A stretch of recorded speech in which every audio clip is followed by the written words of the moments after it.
I'm delighted to introduce Jordan Daniel, the Domain Lead, Digital Assurance and Productivity at the Bank of England. We're going to be talking about how you prove the value of quality. A few months ago, I think maybe even 18 months ago, I approached you, Jordan, because I was chewing over a problem, and you gave a presentation at our London forum. You were very interested in measuring outcomes and measuring progress, measuring quality. The problem that I was chewing over was how you provide something that is equivalent to an ROI, how you show value for quality. What was driving that being a problem? Why is discovering a metric a key issue for you? Well, first of all, the Bank of England is a deeply analytical organisation. Therefore, I find myself on a daily basis surrounded by people who love numbers, understand numbers, and really want to know numbers. So very much, we as an organisation have an interest in understanding and benchmarking things like, what is our quality, things like that.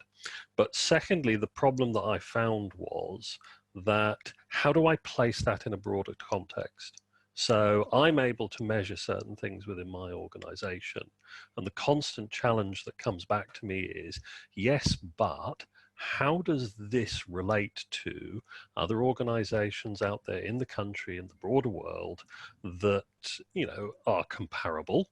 And where do we sit? What does that mean? So I'm just going to share my screen. About 6 months ago, with your help, we started to put together a proof of concept to try and come up with some metrics that would address exactly this challenge.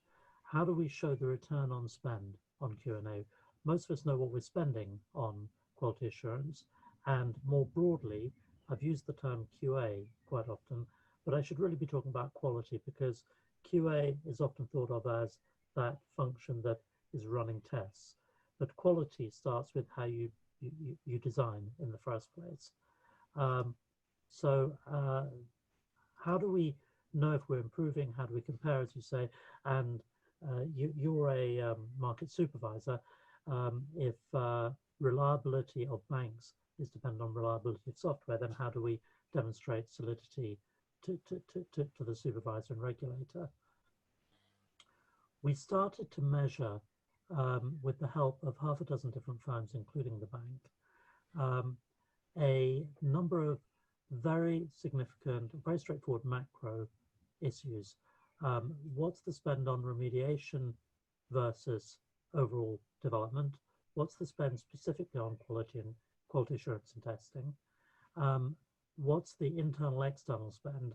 How many people, or where the teams are very much DevOps, how much staff time is allocated to testing versus development? And what we saw across the people that we've got data from so far, we're continuing to gather data, was a fairly narrow spread of quality staff or quality staff time, and not particularly widespread of remediation, although we'll see it varies by projects, but quite a broad spend on internal versus external spend. So whereas some firms tend to outsource a lot more, others tend to keep everything in-house. We're going to be interested to see in the future if that switch between in-house and out-house development and testing has an impact on quality of product itself. Is that something, Jordan, that you are giving thought to at the moment?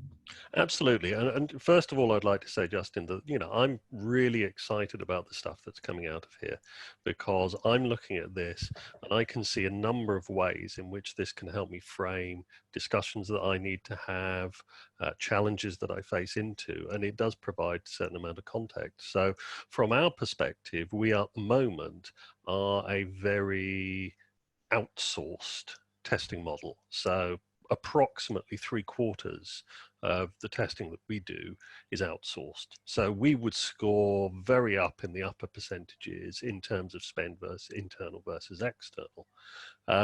But Internally, we are having a debate as to whether that's the right model, particularly as there is very much a move within the Bank of England to engage in much more actively with agile and digital transformation. And therefore, there's a debate here to be had. Do we bring in-house that spend? Do we bring some of that in spend, or do we keep it as it is? So that's quite interesting. The other side of it is the spend on QA versus the overall sort of dev cost, which I found interesting from the perspective that I've always worked on a sort of rule of thumb that everybody in the testing industry knows, that it's around about 25 to 30% is what you spend there. So the fact that we've actually got some statistical data to back up what we've always believed is quite interesting from my perspective. It's going to be interesting as this data set evolves to see whether we are able to maintain quality as we automate and, in principle, reduce the quality spend, or the quality specific spend, the QA specific spend. The next slide that we have looks at timekeeping and overruns. And it's always struck me, as long as I've been working one way or another in financial markets for about 30 years now, and it's always struck me that the pace of decision making, the pace of delivery of software, the pace of life is very much dictated by the market. So foreign exchange activities, whether it's the traders themselves or software development, will tend to go at a faster pace than the world of custody and the world of compliance. And that's reflected in this slide.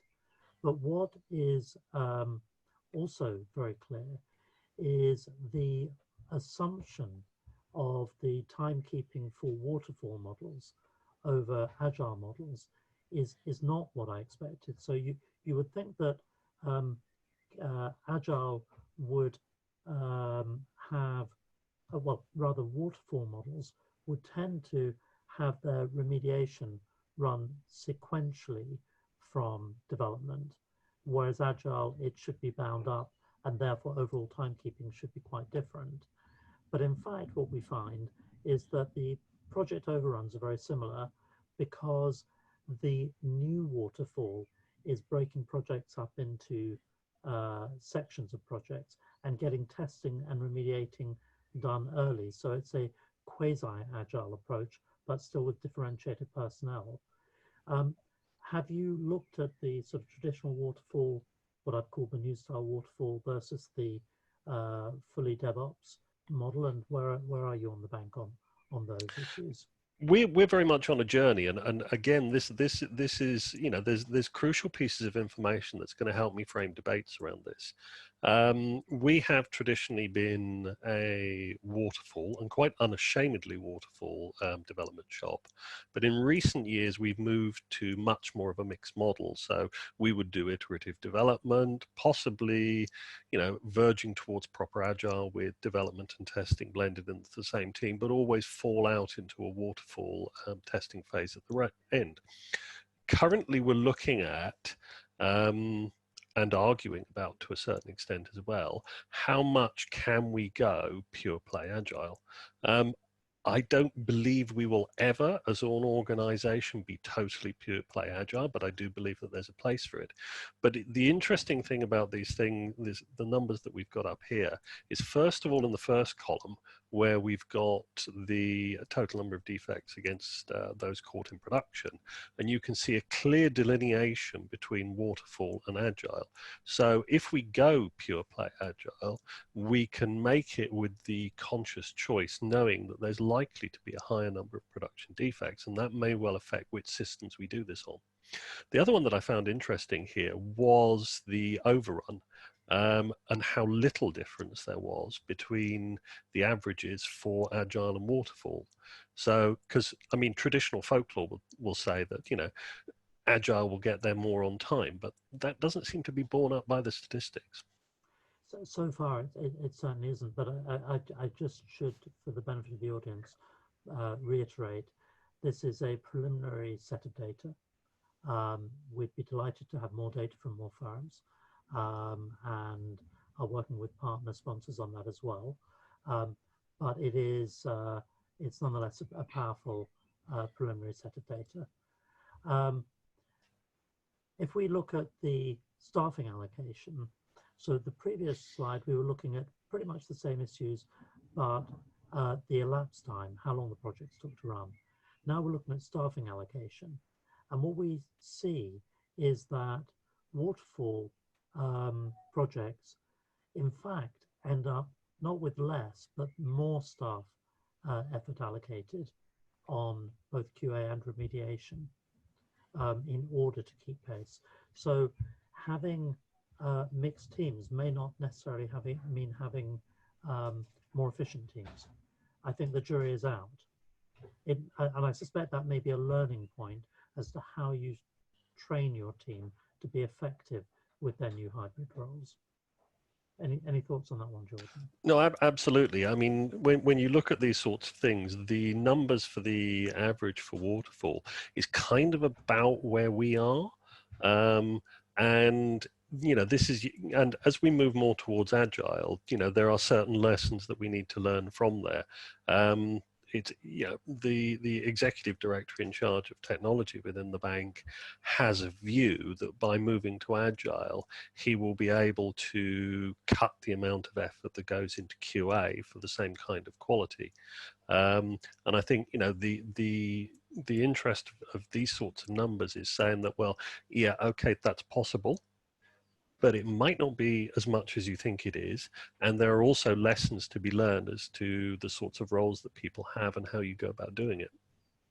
I think one of the things that I've heard is that an effective agile/DevOps model has promise, but expect to go over a hump in order to deliver it. So expect to see numbers like this before you see the benefits in the long run. Once we develop the time series, we should be able to prove that out. Yeah, and that time series will be really, really useful. So one of the old saws that we're all familiar with is the quality versus cost versus speed debate, and the assumption that you can't have all three. Again, on the preliminary data we have, it seems like that assumption is not really borne out, at least on the measures that we've used, that there is a way that if you get the formula right, you tend to get all three together, or you tend to get none of the three either. You spend a lot of money and projects go slow, and because they have problems, or you're relatively efficient.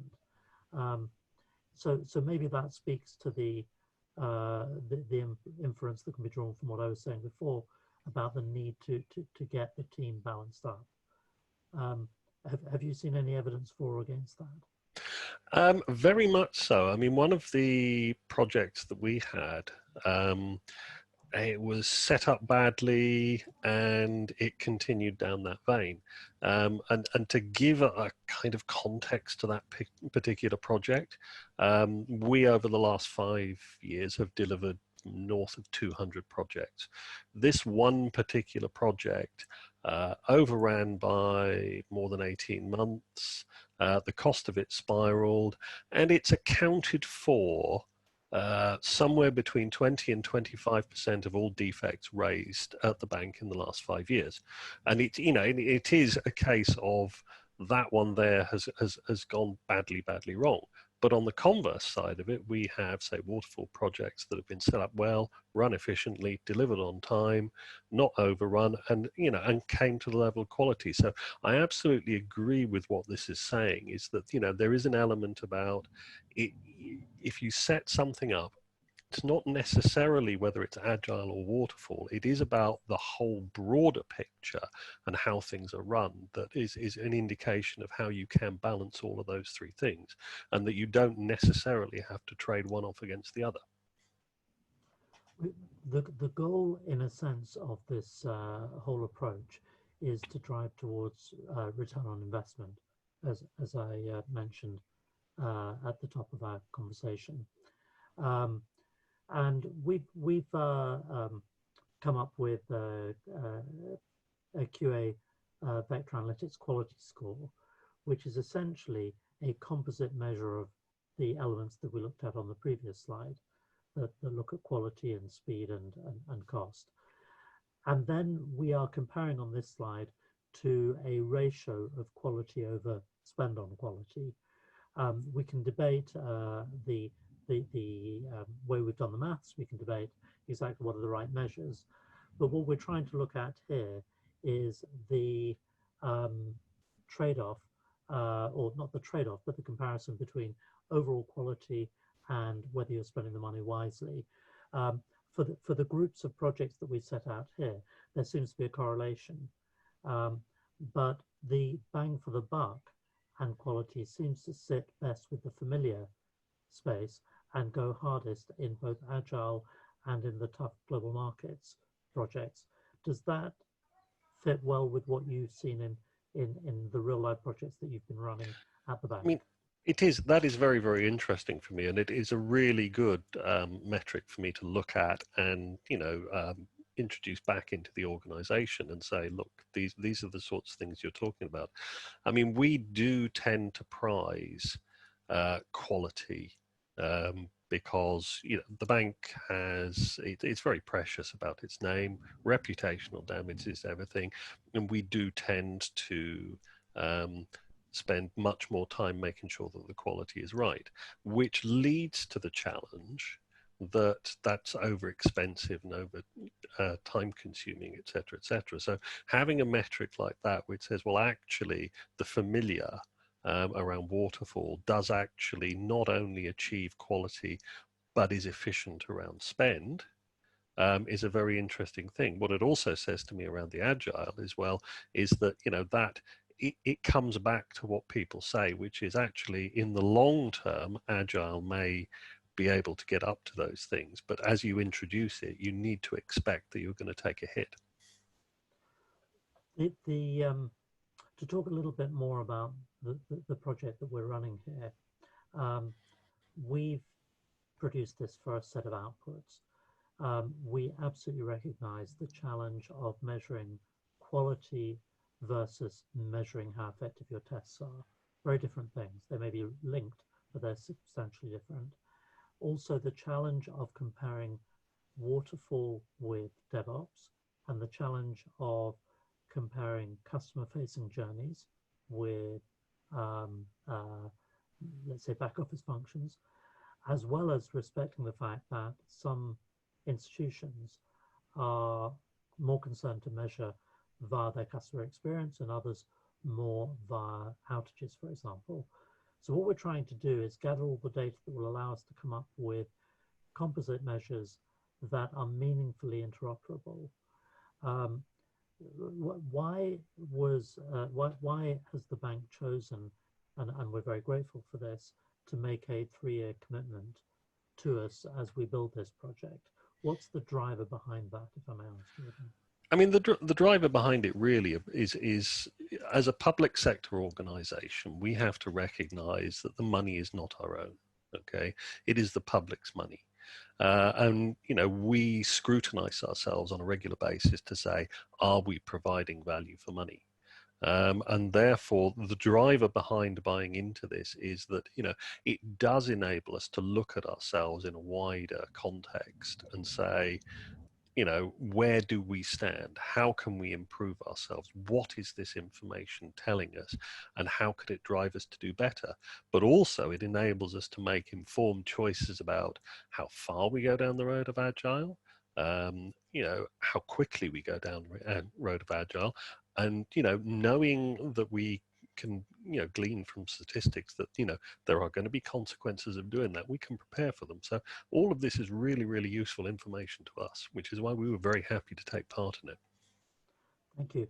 And again, just to give a little bit more color, as we build the wider data set, as we add more projects per institution and across institutions, we expect to be able to analyze the data down. So we should be able to see the implied ROI for different projects, but also for different for projects that are facilitated by different development approaches. We've talked about agile and waterfall, but also in-sourced and outsourced, and also potentially the value from third-party vendors. Is measuring third-party vendors on this scale something that you would see value in? And if so, how would you expect to use this in that way? One of the challenges that I have, or I have put out there, is through the use of doing some internal data mining, I've been able to paint a picture for the technology leadership team, which says that over the last 3 years, the number of defects that have come out per, say, 1,000 lines of code changed has tripled. Now, this is coinciding with a period where we have gone far more into outsourcing our development to third parties.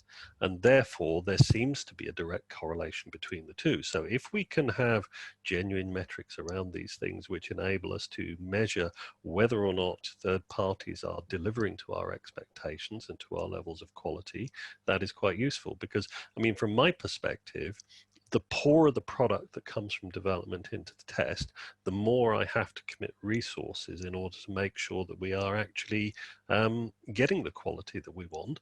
And therefore, the more scrutiny I get from the executive director in charge of technology to say, why is my cost going up? So, information around this to help us manage our third parties better is going to be absolutely crucial to us.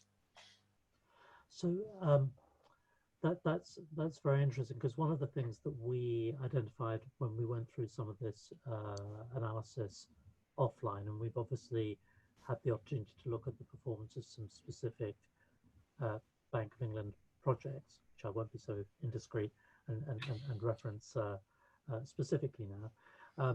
But we identified that um, the obvious point of failure in many projects are the in-outs, the connections, the firewalls and APIs and so on. Is that a case where, conversely, you might expect outsourcing to somebody who's a specialist at those flows might mean more rapid discovery of issues and more rapid resolution of those issues? And again, you could track that through the appropriate analytics. Indeed. I mean, a lot of what we're doing is we're looking to change a lot of the ways that we're working at these things. So at the moment, a lot of these, say, changes to, say, firewalls are being done manually and in-house. And we're now spinning up very much more an engineering team, which is looking at automating these things, possibly outsourcing them. We're looking at what is core, what is competency, those sorts of debates. So having information that enables us to say, well, this is the, this group of people here are performing to the right level of quality, great. Or, having statistics back up, what people's feeling are that we haven't got the quality there is always very useful.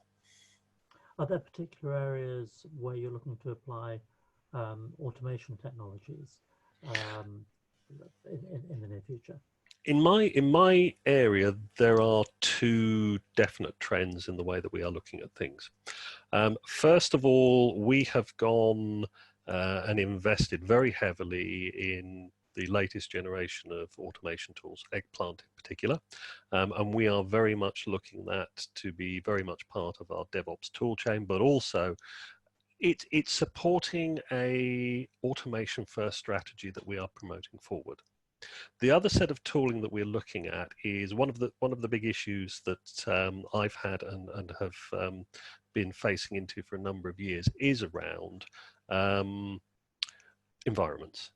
And the inflexibility of environments, et cetera, and the direction I'm very much driving us at the moment is around service virtualization and tools for there, which will enable us to spin up environments for particularly system integration testing, which we would either have to commit resources, time, and effort in order to be able to do. So very much, automation is going to be part of our future. So. And that, of course, does connect with what our next speaker, Maya Bear-Lerner and Abraham Schotten will be talking about, virtualizing test environments. One of the questions, I've got a couple of questions here from attendees. One of the questions that we've received is, could we explain a little more how we define and measure quality spend efficiency? And Marek, thank you very much for the question. Obviously, we'll give a brief answer now. Very happy to engage with you in the QA Vector analytics booth, and indeed you can engage with any of our vendors, any of our sponsor vendors in their booths. If you just go to the exhibit hall after these two sessions, and then you can choose to chat with me or with indeed any of the people that you meet in the webinar. But broadly, the quality spend efficiency was looking at the amount that was being spent by the project by project and overall, and the ultimate proof of quality as determined by the amount of effort spent remediating. So if you spend a large amount on quality assurance and you spend very little effort remediating, that would imply that what you're spending on QA is well spent. That's broadly what we were looking to measure. I can go into a bit more detail, as I say, offline. Charles has asked if we have a view as to why outsourcing development may have decreased the quality, and I guess you're the one with the experience of that, Jordan. So I'm going to throw that one to you. In our case, I think it's fair to say that not only is our estate fairly broad, so we have north of 400 different applications, of which about 100 are tier 0 and tier 1. But because we are, what we do is unique within this country, although not unique within the world, the knowledge of those systems is not out there. So what we've found is that people coming in have perhaps not been able to develop to the same level of quality and same level of understanding as perhaps our own internal developers. The flip side of the coin is that what I believe it shows, this is what we're looking to see whether or not we can prove, is how effective are we at managing these people? Do we have the right processes in place in order to build quality into what they do and make sure that we've got the right quality checks and quality processes in there? Or are we just releasing them to the wild and say, go cut code and we'll work it all out later? And I think there's very much an element of that. And I think there's very much an element of, if we can get the data which proves to us that actually we can get substantially more quality by putting certain processes in, then absolutely that's a direction we should go. Hemi notes that in overall, as we've observed, waterfall projects have outscored Agile in our small sample set, and he wonders whether that reflects the maturity of the organization. And I'm going to say, Hemi, I very much think it does. I think one of the things we look forward to doing is having a lot more data, but also a lot more measures of maturity that will give us the qualitative story behind the outcome scores. I think that, excuse me, the world is on a journey and developers are on a journey of how we implement quality most efficiently. And in a former life, a business owner, as it were, developing software, I would say that probably the worst quality, or many of the worst quality problems, come from poor definition of the what was required in the BRD long before it got anywhere near testing and even coding. Is that fit with your experience, Jordan? Absolutely, definitely. We are definitely also an organisation that we're really at the start of our journey down this road. We're fortunate that we have a fail fast philosophy within the bank, so it's allowing people to try and fail and pick themselves up and move on. But definitely, I would say that the difference we would see between waterfall, which we've done for decades, and agile, which we've done for months, possibly years, is partially explained by the fact that we're at the start and we are not experts in how to do these things yet. Jordan, thank you very much. I've got a couple of questions. Paul has asked how one uses these two metrics to drive change and to think about applying them. I think, Jordan, you've done a great job of explaining that perhaps earlier. Somebody else has asked where we get the data, and the short answer is typically from somebody senior in DevOps or testing, who then either has the data or credible estimates or can go to senior colleagues. But on all of these, I would really urge you to engage with Jordan or me outside of this panel. It's been really interesting, as always, talking to you, Jordan. Thank you, Justin. I'm very grateful for your support and for the support of the Bank of England in That's this quite all right. exciting project. Indeed, we are very happy to support. Thank you so much.